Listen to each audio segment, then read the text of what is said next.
Hi, I'm Kyle Busby, the Student Audiovisual Director for Athletics at Ed Burke Field. I run the Torrey Pines video board, and while what you see on game day looks pretty simple, there's actually a lot happening behind the scenes. Today, I'm going to show you how I run the board in 3 steps: pre-production, booth setup, and live game production. First step, pre-production. Most of the work happens before game day even starts. Weeks before the game even starts, I coordinate with our athletic department to keep track of the ever-changing schedule at Ed Burke Field. Once a game is confirmed, I create graphics for the video board, like matchup screensavers, player graphics, scoring graphics, and sponsor slides.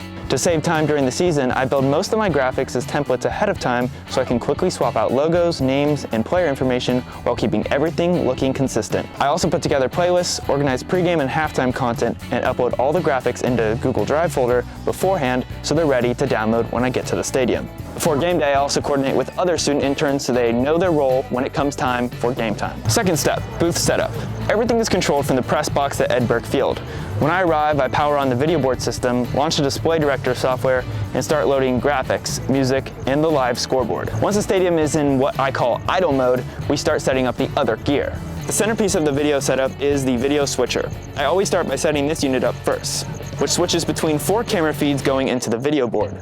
Then I wire in our mounted PTZ cameras, which are remotely controlled from the switcher.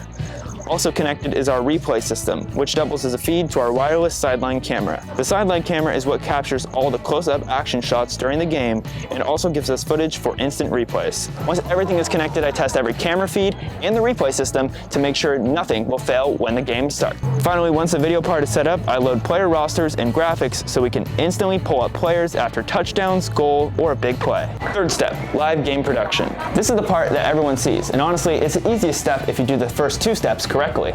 During the game, I direct the entire production. I run music, trigger graphics, communicate with the announcer, and decide what will go on the video board at all times. My video producer controls the camera switcher and cuts between angles live during the game. One of the hardest parts is running instant replay. After a big play, I transition to a graphic and music cue while the replay operator edits the clip live. Once it's ready, we roll the replay on the video board and smoothly transition back into the game. At the same time, our sideline camera operator is constantly moving around the field carrying a fully rigged camera setup, trying to capture the best possible shots.